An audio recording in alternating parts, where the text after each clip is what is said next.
So, yes, all fourth sem students. So, I welcome you back. And this is a very important video on PCS.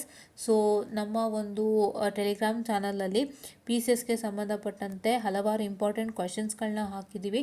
ದಯವಿಟ್ಟು ಚೆಕ್ಔಟನ್ನು ಮಾಡ್ಕೊಳ್ಳಿ. Model question paper ಆನ್ಸರ್ಸನ್ನು upload ಮಾಡಿದ್ದೀವಿ. ದಯವಿಟ್ಟು ಚೆಕ್ಔಟನ್ನು ಮಾಡ್ಕೊಳ್ಳಿ. And ನಮ್ಮ ಒಂದು Telegram ಚಾನಲ್ನ ಈಗ ನಾನು ಓಪನ್ ಮಾಡ್ತೀನಿ ನೋಡಿ. ಇದು ನಮ್ಮ ಟೆಲಿಗ್ರಾಮ್ ಚಾನೆಲ್. ಸೊ ಇಲ್ಲಿ ಎಲ್ಲ ಅಪ್ಲೋಡ್ ಆಗಿದೆ, ನೀವು ನೋಡ್ಬೋದು. P C S important questions P D F ಕಳಿಸ್ಕೊಟ್ಟಿದ್ದಾರೆ ನೋಡಿ. ಇದು P C S BSc 402 some important questions ಅಂತ ಫೈನಲ್ ಪಿ ಡಿ ಎಫ್ ಅಂತ. ಆ್ಯಂಡ್ ಇದನ್ನು ಕೂಡ ನಾನು ಕಳಿಸ್ಕೊಟ್ಟಿದ್ದೀನಿ. The same thing they have shared it on P D F, ಆಯಿತಾ. ಆಮೇಲೆ ಸೊ ಈ ಹಲವಾರು ವೀಡಿಯೋಸ್ಗಳನ್ನ ನಾವು ಹಾಕಿದ್ದೀವಿ. ದಯವಿಟ್ಟು ವಾಚೌಟನ್ನು ಮಾಡಿ ಆ್ಯಂಡ್ ಬೇಗ ಬೇಗ ನಮ್ಮ ಟೆಲಿಗ್ರಾಮ್ ಚಾನಲನ್ನು ಸಬ್ಸ್ಕ್ರೈಬ್ ಮಾಡ್ಕೊಳ್ಳಿ. ಸೊ ದಟ್ ನಿಮ್ಗೆ ಎಲ್ಲ ಅಪ್ಡೇಟ್ಸು ಅಲ್ಲೇ ಸಿಗುತ್ತೆ. ನಮ್ಮ ಟೆಲಿಗ್ರಾಮಲ್ಲೇ ನೀವು ಡೈರೆಕ್ಟಾಗಿ ಮೆಸೇಜ್ ಮಾಡ್ಬೋದು, ಏನೇ ಬೇಕಿದ್ದರೂ ನಾವು ಕಳಿಸ್ಕೊಡ್ತೀವಿ. ಓಕೆ. ಸೊ ಈಗ ನಾವು ಬರೋದಾದರೆ ಇವತ್ತು ಪಿ ಸಿ ಎಸ್, ನಾಳೆ ಪಿ ಸಿ ಎಸ್ ಎಕ್ಸಾಮ್ ಇದೆ ನಿಮ್ಮೆಲ್ಲರಿಗೂ. ಸೊ ಇವಾಗ ನೀವೆಲ್ಲ ರಿವಿಷನ್ ಮಾಡಿರ್ತೀರಾ ಅಂತ ನಾನು ಅಂದ್ಕೊಂಡಿದ್ದೀನಿ. ಸೊ ನೀವು ಹೇಗೆ ಎಕ್ಸಾಮಲ್ಲಿ ಅಟೆಂಪ್ಟ್ ಮಾಡಬೇಕು ಪಿ ಸಿ ಎಸ್ನ, how to write answers in exam ಅನ್ನೋದನ್ನ ನಾನು ಸಿಂಪಲಾಗಿ ಹೇಳ್ತಾ ಹೋಗ್ತೀನಿ. Please to listen to me. The very first thing that you have to do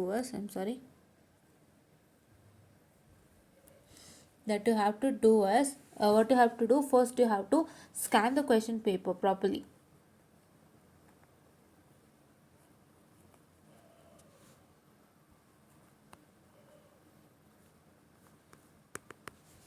scan the question paper. ಯಾಕೆ ಇದನ್ನು ಹೇಳ್ತಾ ಇದ್ದೀನಿ ಅಂತಂದರೆ, ಬಹಳಷ್ಟು ಜನ ನೀವೇನು ಮಾಡ್ತೀರಾ, ಇನ್ನೂ ನಿಮ್ಗೆ ಅದು ಹ್ಯಾಬಿಟ್ ಇದೆ, ನಾನು ಆರ್ಡ್ರಲ್ಲೇ ಬರಿತೀನಿ ಅಂತ. ಅಲ್ಲ, you need not to write it in order. ನೀವು ಮಾಡೆಲ್ 1 to ಮಾಡೆಲ್ 5 ಅಟೆಂಪ್ಟ್ ಮಾಡಬೇಕು ಅಂತ ಇಲ್ಲಿ ಯಾರೂ ಹೇಳ್ತಿಲ್ಲ. What is the matter is whichever you know very well and which model you feel that if I write this whole model I'll get 20 marks anta. First write that model so that your evaluator get impressed. Fine, your evaluator get impressed and then you move on, say you will get very good results if you move on, ಆಯಿತಾ. ಅವ್ರು ಮುಂದಕ್ಕೆ ಈ ಥರ student ಈ ಥರ ಬರೆದಿದ್ದಾರೆ ಅಂದರೆ ಇನ್ನೂ ನೆಕ್ಸ್ಟು ಹೀಗೆ ಬರೆದಿರ್ತಾರೆ ಅಂತ ಹೇಳಿ ನೀವೇನು ಮಾಡಬೇಕಾಗತ್ತೆ, what is that you will have to do, you will have to make sure they will make sure they will evaluate it properly, ಆಯಿತಾ. ಅಂದರೆ ಈಗ ಫಸ್ಟ್ ನೀವು ಚೆನ್ನಾಗಿ ಬರ್ದಿರ್ತೀರಾ ಅಂದರೆ ಈ ಸ್ಟೂಡೆಂಟ್ ಮುಂದೆನೂ ಚೆನ್ನಾಗಿ ಬರ್ದಿರ್ತಾರೆ ಅಂತ ಅಂದ್ಕೊಂಡು ಲೀನಿಯಂಟಾಗಿ ಕರೆಕ್ಷನನ್ನು ಮಾಡ್ತಾ ಹೋಗ್ತಾರೆ. I am sorry for the distraction, 2 minutes guys. So ಆ ಥರ ಅವ್ರು ಲೀನಿಯಂಟಾಗಿ ಚೆಕ್ಕನ್ನು ಮಾಡ್ತಾ ಹೋಗ್ತಾರೆ, ಅಷ್ಟೊಂದು ಸೀರಿಯಸ್ಸಾಗಿ ನೋಡೋದಕ್ಕೆ ಹೋಗಲ್ಲ. That is the first thing that you have to do. That only plays an important role. ಯಾಕೆಂತಂದರೆ ನೀವು ಸ್ಟಾರ್ಟಿಂಗ್ ವೆರಿ ಬಿಗಿನಿಂಗಲ್ಲೇ ನೀವು ಹೊಡೆದಾಕ್ತೀನಿ, ನಾನು ಚಿತ್ತು ಮಾಡ್ತೀನಿ ಅಂದರೆ it is a huge it becomes a huge impact for you all. Fine, okay. Second thing what you have to do as write answers in points. Writing your answers in points, it is very important. ನೀವು paragraph ಬರೆದ್ರೆ ಯಾರೂ ನಿಮಗೆ marks ಕೊಡಲ್ಲ. So paragraph reading, they should have some time for reading paragraph ಅಲ್ಲ. Just understand students. ಇವಾಗ ನಿಮಗೆ ಅವರು 10 ದಿನದೊಳಗೆ ರಿಸಲ್ಟ್ಸ್ ಕೊಡ್ತಾರೆ ಅಂದರೆ how can they read your paragraphs, whatever you write, whatever the paragraphs you write, how can they read it? They don't have that much of time. If you write all the important concepts in the form of points, then they will provide you good results, right? ಹೌದಲ್ವಾ? See, if you write all the information in terms of points, that too very very important information in the form of points, then you will get good results, right? That is what you all have to understand. Many have a habit of even writing it in theory, right?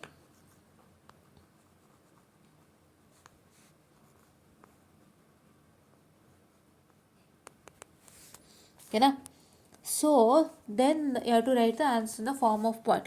So ಪಾಯಿಂಟ್ಸಲ್ಲಿ ನೀವು ಬರೆಯುವಾಗ ಏನಾಗುತ್ತೆ, if you are missing like say if you are missing anything, then you write some of the things with respect to that particular question, right?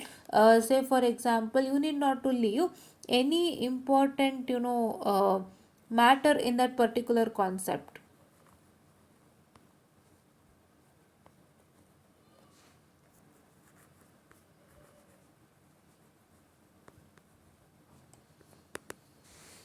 How can I say, for example, so for example, let me say that you're writing regarding some concept on noise in the particular question paper. So if you ask you something on noise, What is that you are supposed to write? If you ask you, discuss noise and other things regarding noise. So what is that you all have to do? So you all have to write the regarding the theory of that noise and points, right? So ಅದರಲ್ಲೂ ಏನು ಮಾಡಬೇಕು, ಆ ಪಾಯಿಂಟ್ಸನ್ನು ನೀವೇನು ಮಾಡಬೇಕಾಗುತ್ತೆ, that you need to not to miss very very important points that is present. Very important points that is present, you need not to miss it out, right? If you miss that out, then you will lose marks. So ನೀವು ಏನು ಬರ್ದಿಲ್ಲ ಅಂದರೂ ಪರವಾಗಿಲ್ಲ, important ಪಾಯಿಂಟ್ಸನ್ನು ಬರಿಬೇಕು. ಯಾವ ಥರ important points ಅಂತ ಹೇಳಿದ್ರೆ, that evaluator should be having in mind that this is the point that I needed. ನೀವು ಅದನ್ನು ಸ್ಯಾಟಿಸ್ಫೈ ಮಾಡಿದ್ರೆ ಫುಲ್ ಆನ್ ಫುಲ್ ಮಾರ್ಕ್ಸನ್ನು ಕೊಡ್ತಾರೆ. Every evaluator, each and every evaluator is having some kind of thinking that I require this from my student, I require that from my student. And when they evaluate your papers, they'll be having some of the criteria in their mind, and if you try to satisfy that criteria, then it is good for you people, right? Okay, that is what is you all have to do. ನಿಮ್ಗೆ ಏನು ಗೊತ್ತಿಲ್ಲ ಅಂದರೂ ಪರವಾಗಿಲ್ಲ, ಇಂಪಾರ್ಟೆಂಟ್ನಾದರೂ practice ಮಾಡಿ, important points ಆದರೂ practice ಮಾಡಿ. So ಇವಾಗ ಫಾರ್ ಎಕ್ಸಾಂಪಲ್, ಇವಾಗ ನೀವು ಓದ್ತಾ ಇದ್ದೀರಾ. So if anybody tells you that this question is important and if you have no time for studying, please to make sure that you study at least few of the important highlights of that particular topic. ಆ important ಹೈಲೈಟ್ಸ್ನ if you try to write it in terms of points, then you will get some marks, ಆಯಿತಾ? So ಇದು ಒಂದು ಕೂಡ ತುಂಬ important ಆಗುತ್ತೆ, right? Okay. And then the next point that matters is see the question properly.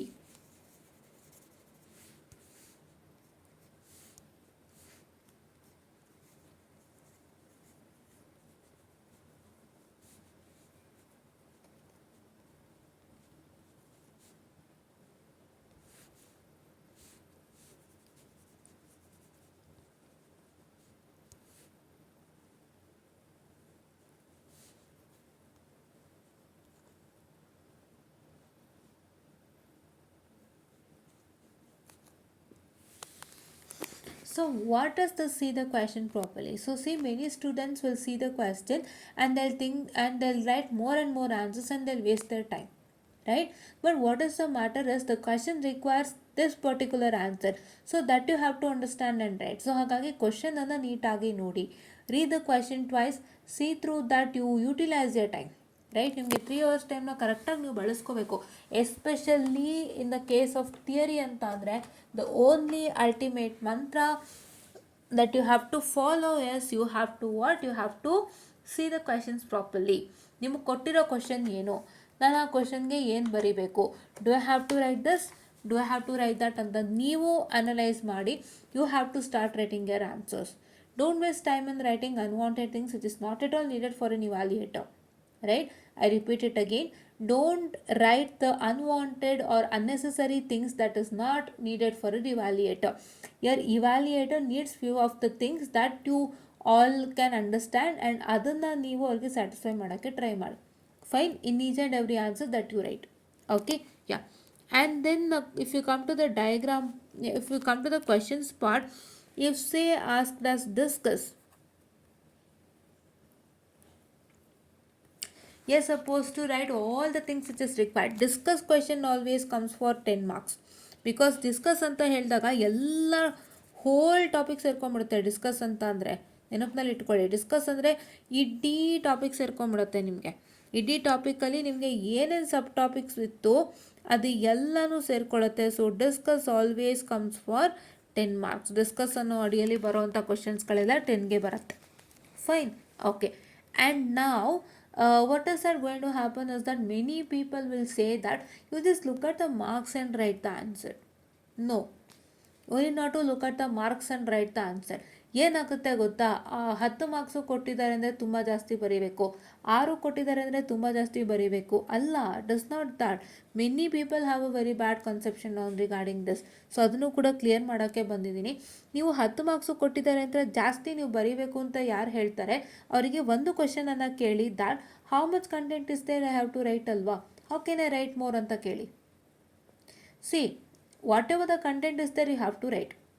C ಎಷ್ಟೋ ಸಲ ಏನಾಗುತ್ತೆ ಅಂದರೆ ಒಂದು ಚಿಕ್ಕ ಕಂಟೆಂಟ್ ಇರುತ್ತೆ, ಆ ಚಿಕ್ಕ ಕಂಟೆಂಟಿಗೆ what is that going to happen is that, so ಆ ಒಂದು ಚಿಕ್ಕ ಕಂಟೆಂಟ್ನೇ 10 ಮಾರ್ಕ್ಸು ಕೊಟ್ಟಿರ್ತಾರೆ. ಆವಾಗ ನೀವೇನು ಮಾಡ್ತೀರಾ, ಅಲ್ಲಿ ಏನಿದೆ ಅದು ಬರೀಲೇಬೇಕಾಗುತ್ತೆ. You need not to write more and more answers. You need to write what is there in that particular content. ಇವಾಗ for example say if you asks you question say in general ಆಗಿ ನಾನೊಂದು ಕ್ವಶನ್ನ ತಗೋತಾ ಇದ್ದೀನಿ. What is modulation, mention the different types of modulation long with its explanation ಅಂತ. So ನೀವು modulation definition ಮಾಡ್ತೀರಾ. Just an example, it is not there in a syllabus, but just an example, a basic example I am trying to take it out. Right?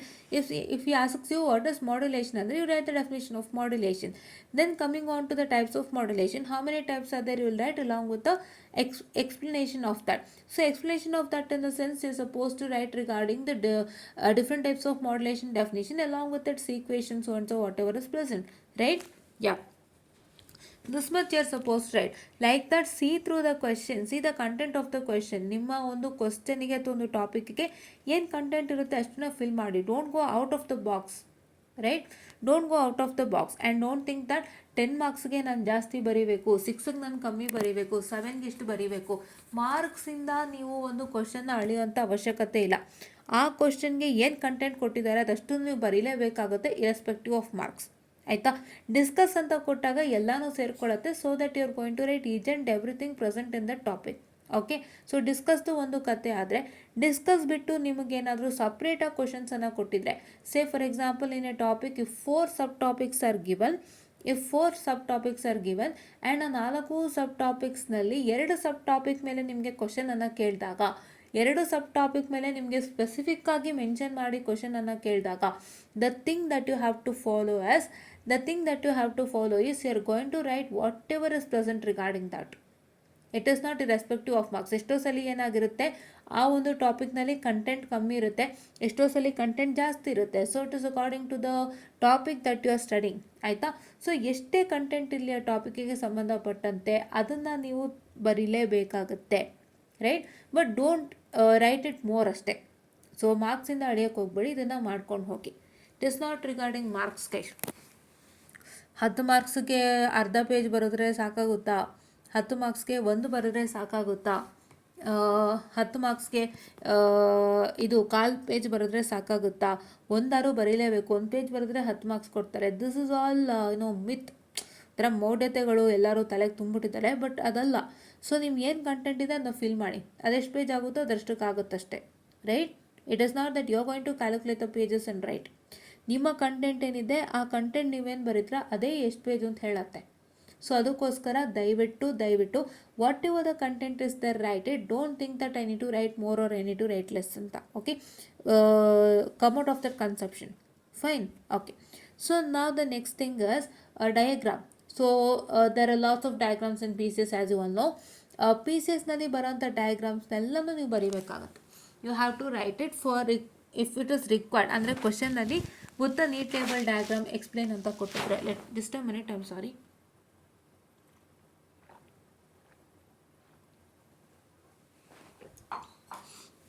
I had some water. Yeah. Okay.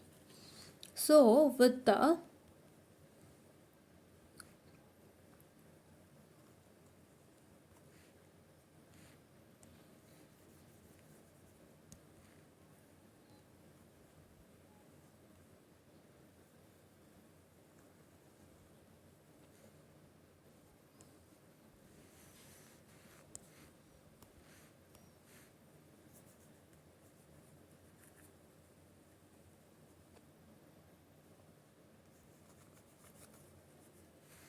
ಈ ಥರ ಕೊಟ್ಟಾಗ with a neat label diagram explain ಅಂತ ಕೊಟ್ಟಾಗ you have to write the diagram and explain the concept. ಹೌದಾ? So diagram always carries the marks, and if you are not writing the diagram properly or if your diagram is completely wrong then the whole question is a big zero. What? The whole question is a big zero. Right? Your diagram matters a lot, so please do concentrate on diagrams especially. Fine? Okay. So for problems, if there are problems present in any of the concepts, say, or any of the modules, say, so what I suggest you is, first you write the given and the problem first. Right? Given so and so, then to find so and so what is given in the question, and then start taking up the if four I'm sorry for the distraction.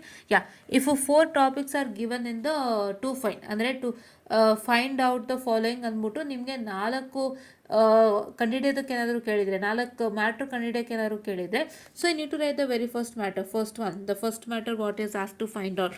Then you are going to write its formula and then you are going to solve it, substitute and get the resultant. Along with the resultant, don't forget to write the SI units or else you lose 1 mark. SI unit is very important. If SI units are present, wavelength ಗೆ lambda ಇರುತ್ತೆ and ಪವರ್ಗೆ watts ಇರುತ್ತೆ and they for current it is I and voltage it is V, ಈ ಥರ right. ಯಾ, so ಇದನ್ನೆಲ್ಲ ನೀವು satisfy ಮಾಡಬೇಕಾಗುತ್ತೆ. So ನಿಮಗೆ ಒಂದು ಪ್ರಾಬ್ಲಮಲ್ಲಿ ನಿಮಗೆ ಇನ್ಫಾರ್ಮೇಷನನ್ನು ಕೊಟ್ಟಿರ್ತಾರೆ, ಪ್ಲಸ್ ಅಲಾಂಗ್ ವಿತ್ ಇಲ್ಲಿ ask you to find so many things. So ಅದರಲ್ಲಿ ನೀವು ಒಂದೊಂದಾಗೆ ಬರೆದು ಇನ್ ಡೀಟೇಲ್ ಆಗಿ ನೀವು ಅದನ್ನ ಸಾಲ್ವ್ ಮಾಡಬೇಕಾಗುತ್ತೆ. So that evaluator will get to know what I doing, right. ಜಾತ್ರೆ ಮಾಡೋದಕ್ಕೆ ಹೋಗಬೇಡಿ, ಓಕೆನಾ. Yeah, so then this is what is for this particular. And ಇನ್ನೇನಾದ್ರು ಮಿಸ್ ಆಯಿತಾ? Let me just no.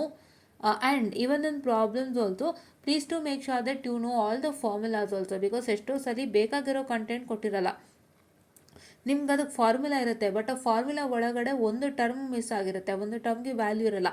So ಅದನ್ನು ಶಿಫ್ಟ್ ಮಾಡಿಕೊಂಡು equal side, so LHS is equal to RHS ಅಂತ ಹೇಳಿದ್ರೆ ಕೆಲವೊಂದು ಸತಿ ಏನು ಮಾಡಿರ್ತಾರೆ, LHS ಸೈಡ್ ಕೊಟ್ಬಿಟ್ಟಿರ್ತಾರೆ ನಿಮಗೆ. Say for example if I take LHS is equal to RHS,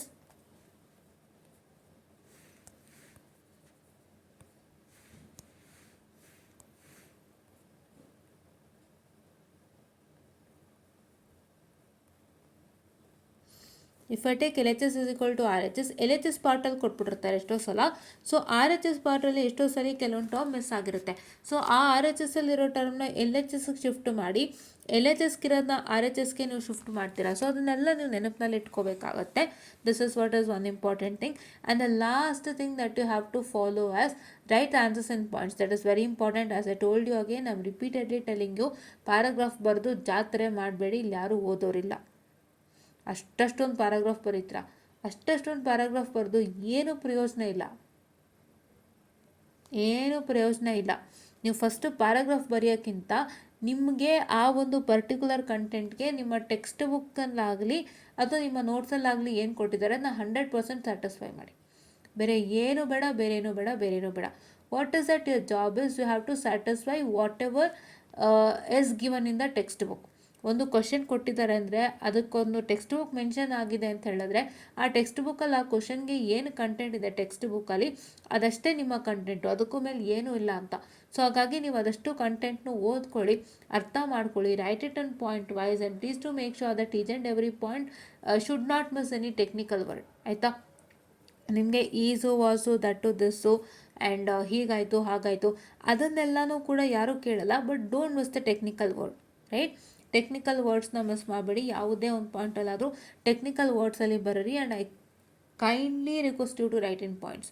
I kindly request you to write all the answers and points so that it will be very much helpful and ನಿಮ್ಮ time ಕೂಡ save ಆಗ್ತಾ ಹೋಗುತ್ತೆ. ಸುಮ್ಮನೆ theory ಕೆದಕ್ತಾ ಹೋಗ್ಬೇಡಿ, ಇದು ತುಂಬ time ತೊಗೊಳತ್ತೆ. This is the best method that you have to do. You need to write all the things in point wise itself. If you write it in point wise, then it is 100% easier for you a lot, right? Okay, so this is what is for today session. So pieces answer script ಹೇಗೆ attempt ಮಾಡಬೇಕು ಅಂತ ಗೊತ್ತಾಗಿದೆ ಅನ್ಕೋತೀನಿ. And ನಿಮ್ಮೆಲ್ಲರಿಗೂ ನಾನು ವಿಥೆಲ್ಡ್ ಬಗ್ಗೆ ಮಾತಾಡಿದ್ದೆ, so ಅದನ್ನು ಕೂಡ ಗಮನದಲ್ಲಿಟ್ಟುಕೊಂಡು ದಯವಿಟ್ಟು ನಿಮ್ಮ ಒಂದು OMR ಶೀಟನ್ನು ನೀಟಾಗಿ ಫಿಲ್ ಮಾಡಿ. ತಪ್ಪು ಮಾಡ್ಕೋಬೇಡಿ, ಇಲ್ಲಾಂದರೆ ವಿಥೆಲ್ಡ್ ಬರುತ್ತೆ. ಆ್ಯಂಡ್ ವಿಥೆಲ್ಡ್ ರಿಸಲ್ಟ್ಗೆ ಮತ್ತೆ ನಿಮ್ಮ ಕಾಲೇಜ್ನಲ್ಲಿ ಗೊತ್ತಿದೆಯೋ ಅಥವಾ ಗೊತ್ತಿಲ್ವೋ ಅದು ನನಗೆ ಗೊತ್ತಿಲ್ಲ, ಬಟ್ ಅವ್ರು ಬೇಕು ಅಂತಲೇ ನಿಮ್ಮ ಹತ್ರ 3,000 ಕೊಡಿ, 5 ಕೊಡಿ, ನಾನು ನಿಮಗೆ ವಿಥೆಲ್ಡ್ ರಿಸಲ್ಟ್ ವಾಪಸ್ ಮಾಡಿಸ್ಕೊಡ್ತೀನಿ ನಾರ್ಮಲ್ ರಿಸಲ್ಟ್ಗೆ ಅಂತ ಹೇಳಿ ತೊಗೊಳ್ತಾರೆ. ದುಡ್ಡೆಲ್ಲ ಪಿಂಗ್ಸಕ್ಕೆ ಸ್ಟಾರ್ಟ್ ಮಾಡ್ತಾರೆ. VTU ಕಡೆಯಿಂದನೇ ಅದು ಫ್ರೀಯಾಗಿ ಸೆಟ್ ರೇಟ್ ಆದ್ರೂ ಏನಂತ ಹೇಳ್ತಾರೆ, ಒಂದು ವಿಥೆಲ್ಡ್ ರಿಸಲ್ಟ್ VTU ಕಡೆಯಿಂದನೇ ನಿಮಗೆ ಈಸಿಯಾಗಿ ಏನಂತ ಹೇಳ್ತಾರೆ ಸೆಟೆಟ್ ಆಗೋದ್ರೂ ಕೂಡ. ಸೊ ಇವ್ರೇನು ಮಾಡ್ತಾರೆ ಅಂತ ಹೇಳಿದ್ರೆ, what is that they do is they just take money from you all. ಇವಾಗ ಆಲ್ರೆಡಿ 1-2 ಕಾಲೇಜಲ್ಲಿ ತೊಗೊಂಬಿಟ್ಟಿದ್ದಾರೆ ವಿತೌಟ್ ವಿತೌಟ್ ನೋಯಿಂಗ್. ಅಂದರೆ ವಿತೌಟ್ ನೋಯಿಂಗ್ ಅಂದರೆ ಅವ್ರಿಗೆ ತುಂಬ ಚೆನ್ನಾಗಿ ಗೊತ್ತು, ದುಡ್ಡು ಮಾಡೋಕ್ಕೆ ತೊಗೊಂಡಿದ್ದಾರೆ. ಬಟ್ ಬಹಳಷ್ಟು ಇತರಾರ್ಥಿಗಳಿಗೆ ಗೊತ್ತಿರಲಿಲ್ಲ ಇದು. ಇತರವ್ರಿಗೆ ಗೊತ್ತಿಲ್ಲದ ಕಾರಣ ಸೊ ಅದು ಒಂದು ಟೆಲಿಗ್ರಾಮ್ ಚಾನಲ್ ಮೂಲಕ ಗೊತ್ತಾಯಿತು. ಆ್ಯಂಡ್ ತುಂಬ ಬೇಜಾರು ಆಯಿತು ಕೂಡ ಆ ಥರ ಮಾಡ್ತಾರೆ ಅಂತ. ಸೊ ಹಾಗಾಗಿ ಅದನ್ನೆಲ್ಲ ನೀವು ಎಲಿಮಿನೇಟ್ ಮಾಡಬೇಕು ಅಂದರೆ ದಯವಿಟ್ಟು ನೀಟಾಗಿ OMR ಶೀಟನ್ನು ಫಿಲ್ ಮಾಡಿದ್ದು. Front page has to be filled in a neat manner. Fine, okay. So ಇದಿಷ್ಟನ್ನು ಫಾಲೋ ಮಾಡಿ. Main thing you have to follow is write the answer and point, look at the question and see through the question what is asked and attempt according to the question and write all the content. Because ಏನು ಗೊತ್ತಾ, ಒಂದು ಸತಿ ಹೇಳ್ತೀನಿ, ನೀವು ಅಷ್ಟು ದೊಡ್ಡ paragraph ಬರೋದ್ರೂ ನಿಮಗೆ 6 marks ಕೊಡೋದು ಕಷ್ಟನೇ. ಅವರು ನೀಟಾಗಿ ಓದ್ಬಿಟ್ಟು ಅವರಲ್ಲಿ ಏನು ಮಾಡ್ತಾರೆ ಗೊತ್ತಾ, ನೀವು 1.5 ಪೇಜ್ ಪ್ಯಾರಾ ಬರೀತೀರ ಅಂದ್ಕೊಳ್ಳಿ. Let me consider that for a question you write 1.5 page. Just a minute. 1.5 page ಬರೀತೀರಾ ಅಂತ ಇಟ್ಕೊಳ್ಳಿ, ಆಯಿತಾ. ಸೊ ಈಗ ಏನಾಗುತ್ತೆ, what is the matter is, ನೀವು 1.5 ಪೇಜ್ ಬರೆದಿದ್ರು ಕೂಡ ಅವರು ನೋಡ್ತಾರೆ.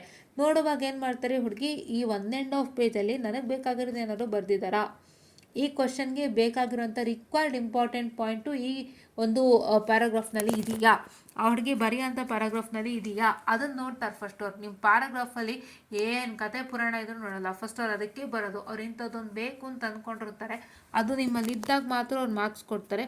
ಸೊ ಹಾಗಾಗಿ ನೀವು ಪಾಯಿಂಟ್ ವೈಸಲ್ಲಿ ಅದನ್ನೆಲ್ಲ ಬರೆದು ಅವರಿಗೆ ಕೊಡಿ, so that it will be very much helpful, right. ತುಂಬ ಹೆಲ್ಪ್ಫುಲ್ ಆಗುತ್ತೆ. ಆ್ಯಂಡ್ ಇದಕ್ಕೆ ನಿಮಗೆ ಏನು ಅಂತ ಹೇಳಿದ್ರೆ, ಸೊ ನಾನು ಆಲ್ರೆಡಿ ಹೇಳ್ದಂತೆ 1 ಮತ್ತು ಮೋಸ್ಟ್ಲಿ 4 ನೀವು ರೆಫರ್ ಮಾಡ್ಬೋದು ನಮ್ಮ ಒಂದು V2 ಕ್ವೆಶನ್ ಪೇಪರನ್ನೇ. ಸೊ ಈಗೆಲ್ಲ ಟೈಮ್ ಔಟ್ ಆಗೋಗಿದೆ. ಸೊ ಹಾಗಾಗಿ ನೀವೇನು ಮಾಡಬೇಕು ಅಂತ ಹೇಳಿದ್ರೆ, what is that you all have to do is that, so I'll have to follow all this before going for your exam.